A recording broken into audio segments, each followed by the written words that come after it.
investigación, procuración de justicia ambiental y urbana, construcción de soluciones desde la academia, el gobierno, las empresas y la sociedad civil. La Procuraduría Ambiental y del Ordenamiento Territorial del Distrito Federal y el Instituto Mexicano de la Radio presentan Territorio Ambiental, pasión por el medio ambiente. ¿Qué tal? Bienvenidos a Territorio Ambiental. Soy Francisco Calderón Córdoba y como en todas las ocasiones me acompaña Erika Larios. ¿Qué tal, Erika? ¿Qué tal, Paco? El día de hoy vamos a hablar de la zona lacustre y Chinampera en la Cuenca de México. Vamos a escuchar la siguiente cápsula. La zona lacustre y chinampera de la Cuenca de México es sin duda pieza imprescindible para entender el desarrollo cultural y social de la capital del país. Los canales y paisajes acuáticos de la zona considerada Patrimonio de la Humanidad por la UNESCO en 1987 evocan la grandiosidad de la antigua México Tenochtitlán. Por eso, recientemente el gobierno capitalino creó la figura de la Autoridad de la Zona Patrimonial, Mundial, Natural y Cultural de la Humanidad en Xochimilco, Tláhuac y Milpa Alta. Pues es un gusto el día de hoy recibir al antropólogo Gustavo Cabrera. Es una persona que ha acumulado mucha experiencia en el tema de las actividades rurales, las comunidades rurales, los recursos naturales y sobre todo de la Cuenca de México. Gustavo, ¿cómo estamos? Bienvenido a Territorio Ambiental. ¿Qué tal? Muy agradecido esta invitación que me permite platicar y poder informar a los radioescuchas de todo el trabajo institucional que estamos haciendo en la zona. Gracias, Gustavo. Pues entremos en tema. ¿Por qué el interés del jefe de gobierno? Sabemos que ahora que fue la celebración de los 25 años de la declaratoria del centro histórico y de la zona de Xochimilco como Patrimonio de la Humanidad, nombró una nueva comisión, creó una nueva autoridad de la zona patrimonial de Xochimilco, Tláhuac y Milpa Alta. ¿Cuál es el interés? Bueno, básicamente quiero comentarte a ti y a los radioescuchas dos cosas. La Ciudad de México, no debemos de olvidar que de origen es una zona del lago. Es una zona lacustre que el mismo crecimiento de la ciudad fue ganándole terreno y se han quedado ciertas zonas, sobre todo en el sur y suroriente de la Ciudad de México, zonas que todavía mantienen características que las pueden mencionar como originarias de cómo era el lago y toda la zona de la cuenca. Segundo, el jefe de gobierno Miguel Ángel Mancera, lo que ha venido haciendo a lo largo de su carrera en el servicio público del gobierno del Distrito Federal desde que fue su procurador, ha estado muy atento a diversas problemáticas que se le han presentado en materia ambiental, sobre todo enfocadas hacia la zona de Xochimilco, Tláhuac y Milpa Alta.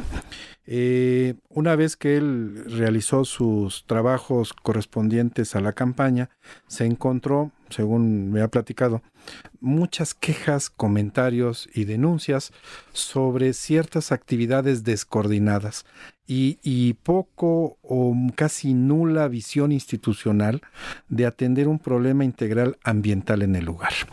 Recordemos que Xochimilco la gente lo ubica como un lugar de prestadores de servicios turísticos, o sea, todos conocemos a Xochimilco por sus trajineras, sus embarcaderos, por el evento La Flor Más Bella del Ejido, que quiero aclarar que el origen de esa festividad es en Iztacalco, porque cuando se comunicaba Xochimilco por el canal de Santa Anita con Iztacalco, ahí se celebraba el viejo certamen de La Flor Más Bella del Ejido.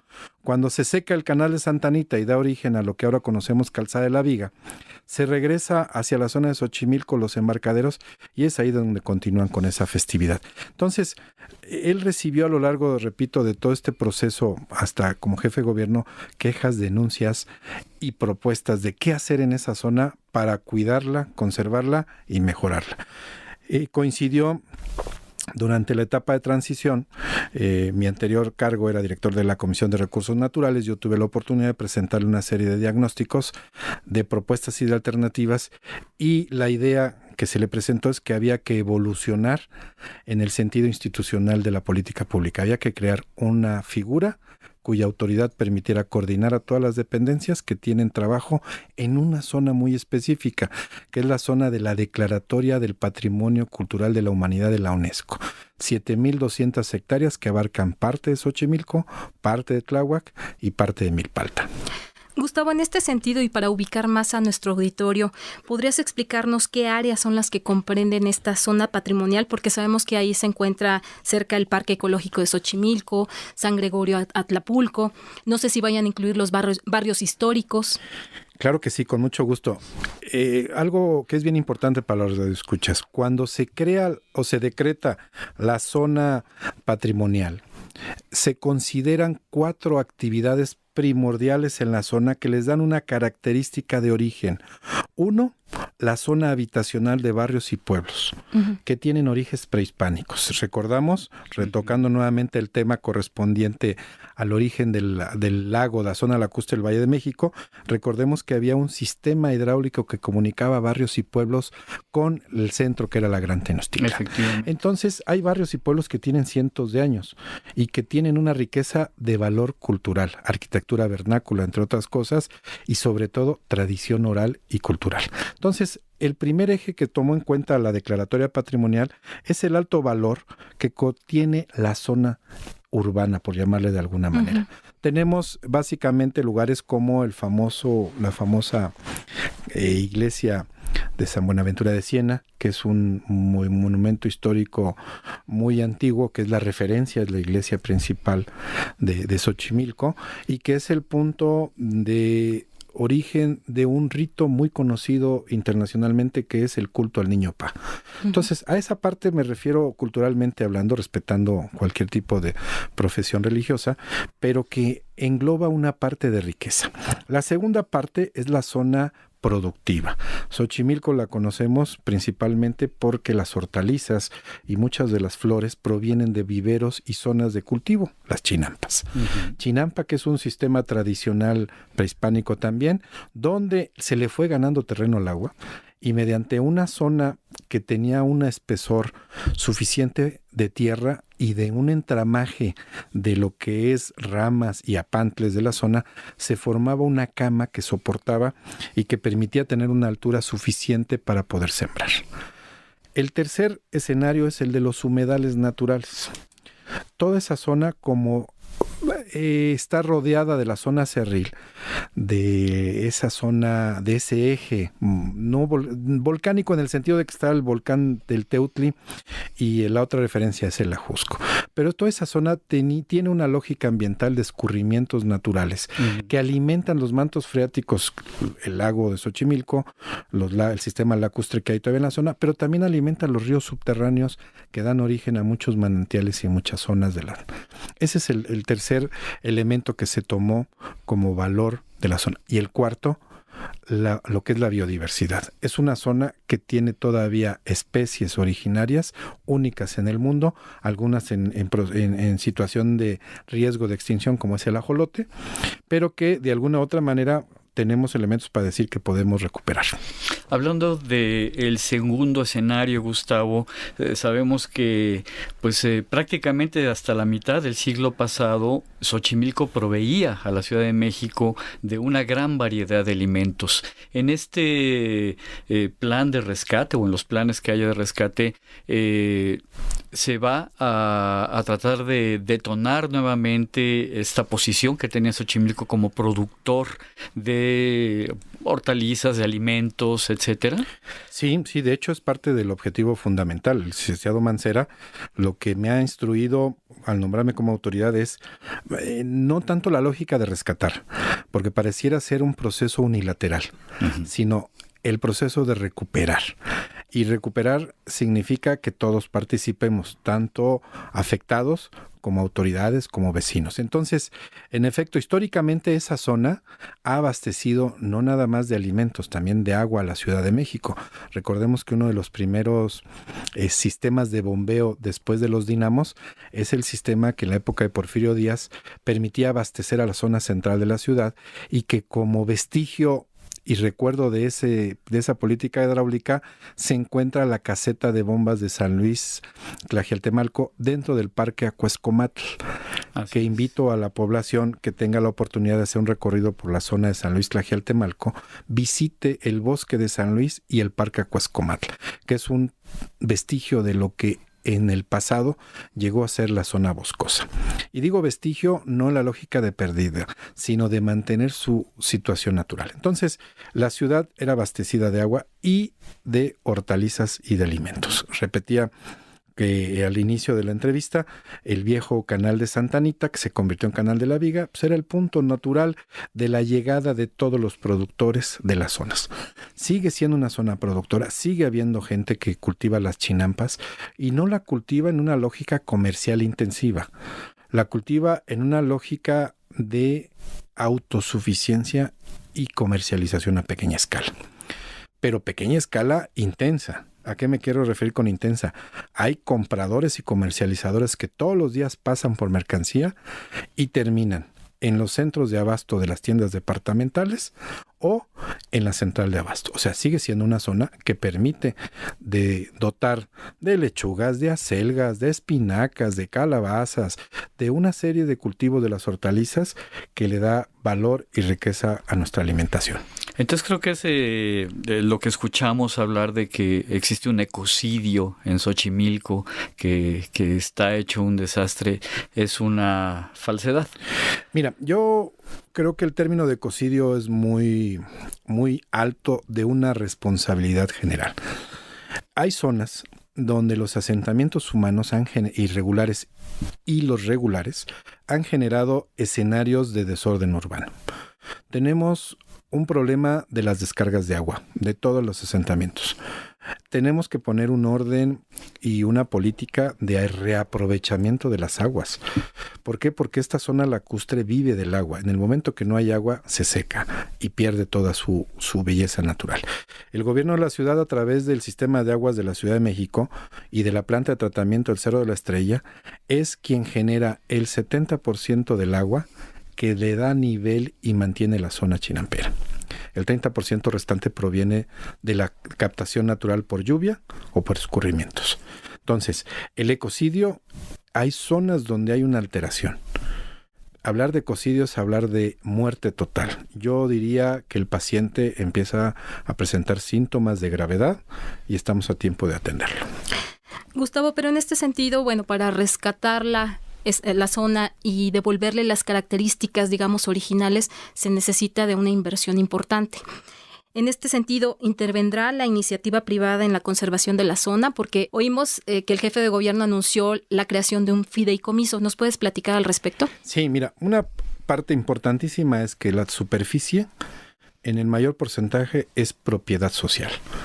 Propiedad social entendida como ejidatarios y comuneros. Ellos son los dueños de la tierra. Entonces, nuestro primer punto en este programa de recuperación es de qué manera convencemos a los dueños de la tierra de la vocación natural del suelo. Uh-huh. Y debe de haber programas de servicios ambientales que les permita a ellos obtener ingresos por conservar sus tierras. Pero también debe haber programas donde podamos intensificar la comercialización de ciertos productos. Por ejemplo, en la época decembrina hay una fuerte actividad de cultivo de la flor de Nochebuena. Uh-huh. Si nosotros buscamos un mecanismo de comercialización en cadena en mejores condiciones para los productores, estaríamos hablando de un mejor ingreso económico. Entonces, cuando decimos la iniciativa privada, la gente piensa de que va a venir una cadena comercial y va a absorber todo. No. Lo que podemos buscar son mecanismos de inversión donde los mismos dueños de la tierra social se puedan convertir en socios capitalistas de algo. Uh-huh. Esto es, ayudarlos a trascender de ser meramente productores a un esquema mucho más integral de comercialización. Tenemos un fenómeno que nos preocupa, que es las generaciones nuevas de productores. Su preocupación es mandar a sus hijos a las escuelas. Y una vez que estudian los hijos ciertos niveles de grado, ya no quieren regresar a trabajar la tierra. Se dedican a otras actividades. Lucrativas profesionalmente hablando. Pero alguien tiene que cultivar la tierra, alguien tiene que tener una actividad comercial. Entonces, por eso, el buscar socios entraría en esta lógica de la iniciativa privada. Ahora, debe de haber proyectos con una lógica sustentable, esto es, no modificar el entorno y mantenerlo en las condiciones que está, pero obteniendo un grado de producción que tengan de arraigo productos. también las familias a estas actividades tradicionales. Y Gustavo, y todos estos grupos que se han dedicado a la invasión, a la tala de los bosques, etcétera, en la PAOT recibimos muchas denuncias en ese sentido. ¿Qué se va a hacer con estas personas? ¿De qué manera va a incorporárseles, si sucede así, a participar en todo esto? Sí, lamentablemente hay que reconocerlo, es un fenómeno de las grandes urbes. Al no existir una política de suelo clara y accesible, la gente utiliza diversos mecanismos para acceder a un pedazo de tierra, en la lógica del crecimiento natural de la población o la migración de mejores oportunidades. Son 2 asentamientos que hemos ubicado en una lógica de una estrategia de invasión organizada. Uno de ellos es conocido en Amalacachico, esta zona en la Ciénega Chica, que es un lugar que comúnmente sale en las notas periodísticas o en los reportajes de noticieros. El otro asentamiento se le denomina Tempiluli, que está en los límites de Xochimilco y Tláhuac, que es un crecimiento proveniente de una colonia La Conchita, que ahí estamos promoviendo con la delegación de Tláhuac Xochimilco la construcción de la barda o el muro que nos va a limitar el que nos gane la mancha urbana. Pero, repito, tenemos que convencer a los propietarios de que la venta de la tierra no es la única alternativa. Pueden recibir beneficios. Gustavo Cabrera, te agradecemos muchísimo el haber estado en Territorio Ambiental. Y Erika. Gracias, Paco. Gustavo, pues un placer y gracias por compartir con el auditorio de Territorio Ambiental estos esfuerzos que se están haciendo desde el gobierno y pues ya nos tocará desde la PAOT también actuar para rescatar esta zona lacustre del Distrito Federal. Claro que sí, muy agradecido. Gracias. Antes de despedirnos, queremos agradecer al equipo que hace posible este programa. En la producción, Carolina Durán y Oscar Ramírez. En el guión, Alberto García. Y en los controles, Roberto Portillo. Yo soy Erika Larios y nos escuchamos en la próxima emisión. Síguenos en las redes sociales, Facebook, Twitter y YouTube. Visítanos en www.paot.mx o comunícate al 52 65 07 80. La Procuraduría Ambiental y del Ordenamiento Territorial del Distrito Federal y el Instituto Mexicano de la Radio presentaron Territorio Ambiental, pasión por el medio ambiente. Medio ambiente. ¿Qué tal? Bienvenidos a Territorio Ambiental. Soy Francisco Calderón Córdoba y como en todas las ocasiones me acompaña Erika Larios. ¿Qué tal, Erika? ¿Qué tal, Paco? El día de hoy vamos a hablar de la zona lacustre y chinampera en la Cuenca de México. Vamos a escuchar la siguiente cápsula. La zona lacustre y chinampera de la cuenca. Las actividades rurales, las comunidades rurales, los recursos naturales y sobre todo de la Cuenca de México. Gustavo, ¿cómo estamos? Bienvenido a Territorio Ambiental. ¿Qué tal? Muy agradecido esta invitación que me permite platicar y poder informar a los radioescuchas de todo el trabajo institucional. Investigación, procuración de justicia ambiental y urbana, construcción de soluciones desde la academia, el gobierno, las empresas y la sociedad civil. La Procuraduría Ambiental y del Ordenamiento Territorial del Distrito Federal y el Instituto Mexicano de la Radio presentan Territorio Ambiental, pasión por el medio. El gobierno capitalino creó la figura de la autoridad de la zona patrimonial, mundial, natural y cultural de la humanidad en Xochimilco, Tláhuac y Milpa Alta. Pues es un gusto el día de hoy recibir al antropólogo Gustavo Cabrera. Es una persona que ha acumulado mucha experiencia en el tema La de México es sin duda pieza imprescindible para entender el desarrollo cultural y social de la capital del país. Los canales y paisajes acuáticos de la zona considerada Patrimonio de la Humanidad por la UNESCO en 1987 evocan la grandiosidad de la antigua México Tenochtitlán. Por eso, recientemente